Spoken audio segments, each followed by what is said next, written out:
maaleykum sama gars yi Amadou Mahtar Mbow téeméeri at ak ñett yu amal humanité njariñ ak Sénégal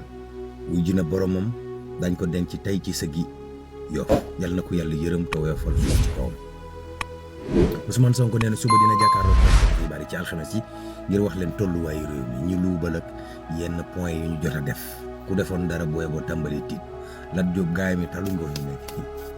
kenn lijjanti wutul ndax élection législative yow Amadou Ba mu ngi ronkot ci waa APR rek leader yaa ngi transhumé rek Amadou Ba léegi Madiambal Diagne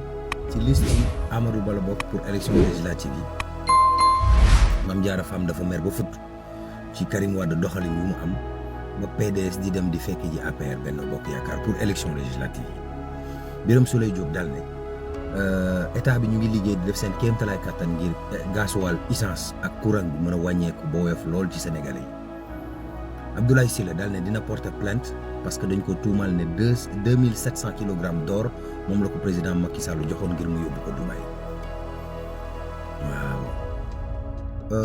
ñaari borom Jakarta ñoo doon xeex kenn ki fab jaasi di corote morom moom ba mel na koy def viande hachée violence bi am ci réew mi damaa foog ne jéggi na de wallaay ndeysaan yéen a ngi fàttaliku vidéo boobu ay borom moto doon chiffre alal yi ku génne woon ca banque ba xaalis bi war taximaan ba for ko ñee defoon loolu yëpp gang ba jàpp nañ leen bi ñoo na ñu ci bari ñu ko lale woon Grand Yoff defee agression ba HLM ndakate ku nekkoon ca biir banque ba moo leen joxoon xibaar bi ne leen nit kaa nga génn ñëpp teg nañ leen loxo wallaay ndeysaan réew mi booy defal rek waaye bul xam enquête kat yi dañoo xarañ de waaw yal na yàlla may kendal ak jàmm